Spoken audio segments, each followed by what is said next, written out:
You know what the funny thing about all of this is, and I think God has a sense of humor, is me and Gabe have nothing in common, really.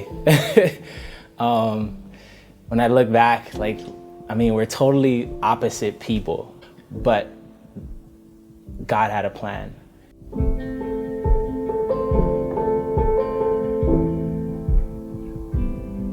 "12 noon and midnight is like a clock, and on a clock you have your hands, and no matter what, it has to go through 12 noon and 12 midnight, and you gotta go through hard times in order to have good times."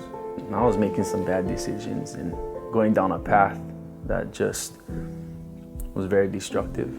I was a drug addict, I was alcoholic, I was homeless, I was living in my truck. I felt like I just didn't have anything. I was depressed, I was suicidal. I tried committing suicide. When he came back, I was in probably the lowest point of my life. At that time, I just felt like there was no hope. So when I got back from college, I got back in touch with Gabe.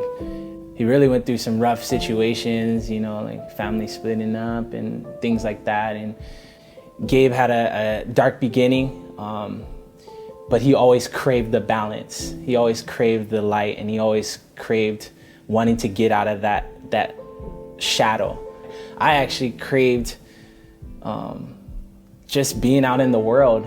I was brought up in church in a different way than Gabe was brought up in, and my parents are both huge spiritual leaders, and I felt like I had to be a certain way. I wanted to be normal. I wanted to just fit in. We both went through different sides of what feeling lost is. Like for me, I got lost in who I thought I was supposed to be or who I thought I wanted to be. When Freddie came back, there was a time I told him, "Man, I have no hope. I'm worthless." And he was the guy who told me, "No, you're not. You're worth something." And if he didn't intervene in my life, I don't know where I would be right now.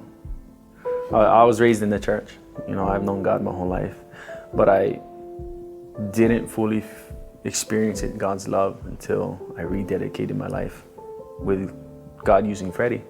The beautiful thing about us being artists and us being different and it being a God thing is that we're able to take two different sides of the spectrum and put it together to make something that's beautiful and that's real and that's authentic. I do believe that God puts you in a place for a reason, and he put me in the place to be a brother to Gabe and to encourage him. In helping Gabe, I was able to realize who I was supposed to be and who I was called to be, and in that, everything tied together. Well, I saw Freddie as a light, but I realized that, God was shining through him like a mirror. Like, God is the light. At the time, I didn't know that. He gave me hope, he gave me joy, and he gave me the number one thing to me is peace. To have peace in your life only comes from God. And what comes along, these materialistic things like a car, a house, and all this kind of stuff, that's fine and dandy, but it just comes with obedience. That's when my life started turning around, is when I started to be obedient to what God wanted.